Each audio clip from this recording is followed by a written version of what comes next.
Então, pessoal, em nosso podcast vamos mergulhar no fascinante mundo da dação em pagamentos. Um assunto que parece ser complexo à primeira vista, mas que vamos desvendar de forma clara e descontraída. Então, pessoal, o que é dação em pagamento? Para iniciar, vamos explicar o conceito básico, que é: a dação em pagamento é uma forma de quitar ou extinguir uma obrigação financeira com o seu credor, mediante a entrega de uma coisa diferente daquela que foi contratada. O que seria isso? É, portanto, a substituição da prestação inicial contratada por outra. Mas como isso funciona, Sandra e Gabi? A dação em pagamento está presente no artigo 356. O credor pode consentir em receber prestação diversa da que lhe é devida. Conforme Antunes Varela, a dação em cumprimento, vulgarmente chamada pelos autores de dação em pagamento, consiste na realização de uma prestação diferente da que é devida, como fim de, mediante acordo do credor, extinguir imediatamente a obrigação. Agora vamos falar um pouco sobre um exemplo. João deve a Maria R$5.000. Ele oferece um relógio a Maria e ela aceita. Temos, assim, um acordo de dação de pagamento, ou seja, cumprimento da obrigação. Mas para termos a dação em pagamento é preciso seguir alguns requisitos. Um deles é a existência da dívida vencida. No caso, é preciso ter a dívida vencida com o seu credor para poder estar solicitando ali a dação em pagamento, né? Outra forma que a gente pode também solicitar dação em pagamento é no consentimento do credor. Na ausência desse consentimento, não haverá dação em pagamento. Outro requisito importante é a entrega da coisa diversa devida. No caso, a tradição deve ser efetuada, né? O credor precisa receber a coisa adversa combinada. E por fim, o ânimo de solver, que é a intenção de saldar a dívida. O objetivo principal é extinguir a obrigação. Agora vamos passar para a nossa universitária Gabriele. Boa noite. A dação em pagamento é possível de ocorrer a eficção, tanto que está elencada no artigo 359. Se o credor for evicto da coisa recebida em pagamento, reestabelecerá a obrigação primitiva, ficando sem efeito a quitação dada, ressalvados os direitos de terceiros. Digamos assim, que você tem uma dívida com um amigo de R$1.000, mas está sem dinheiro no momento.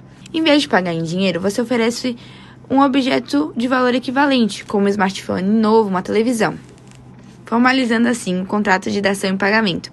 No entanto, um terceiro reivindica o domínio do smartphone, provando ter direito anterior sobre ele. Nesse caso, comprovada a condição do terceiro, restaura-se a obrigação primitiva, ficando sem efeito a quitação da dívida. É importante sabermos as partes que compõem a eficção. Vamos a um breve vocabulário. Alienante responderá pelos riscos da eficção, ou seja, pelo possível prejuízo causado ao adquirente. Evicto, adquirente que sucumbe à pretensão reivindicatória do terceiro, ou seja, aquele que perde o bem por eficção, conforme o exemplo dado é o seu amigo, e o evicto, terceiro que prova o seu direito anterior sobre a coisa. Dentro da dação de pagamentos, a gente tem a opção do pró-solvendo. Pró-solvendo é uma forma de facilitar o cumprimento da dívida. O devedor cede um crédito que tem como terceiro para o credor, com o fim de que o credor cobre mais facilmente o seu crédito. Ele não traduz a imediata liberação do devedor, haja visto que a extinção da obrigação só ocorrerá quando o credor tiver sido plenamente satisfeito. Com relação à dação em pagamento pró-solvendo, vamos imaginar a seguinte situação. Eu assumo uma obrigação de entregar para a Larissa o valor de R$10.000, em razão de um serviço que ela prestou para mim.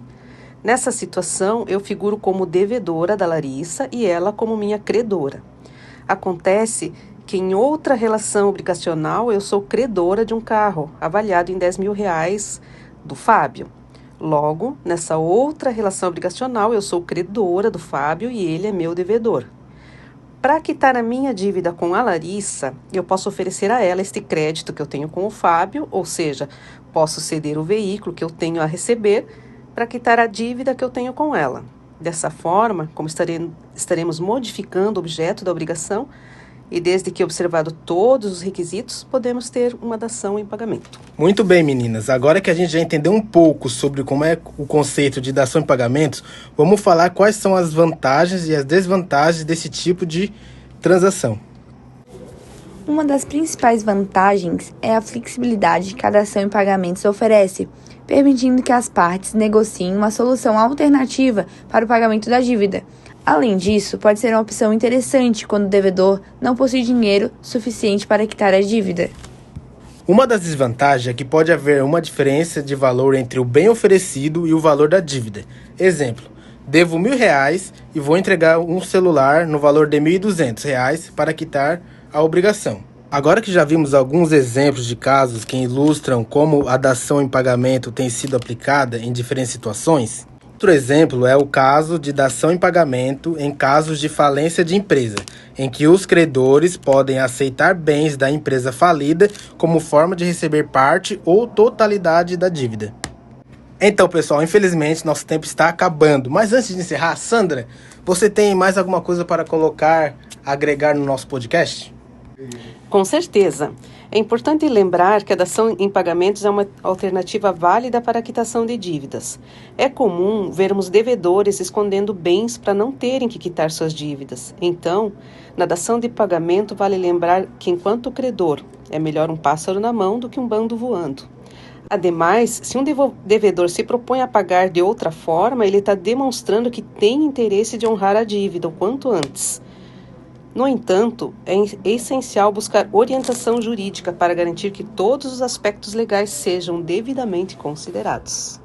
Isso mesmo, é sempre necessário uma orientação jurídica. E com isso, chegamos ao fim do nosso podcast sobre a dação em pagamentos. Espero que tenham gostado e tenham aprendido algo novo. Não esqueçam de nos seguir nas redes sociais e ficar por dentro de todas as nossas novidades. Até a próxima!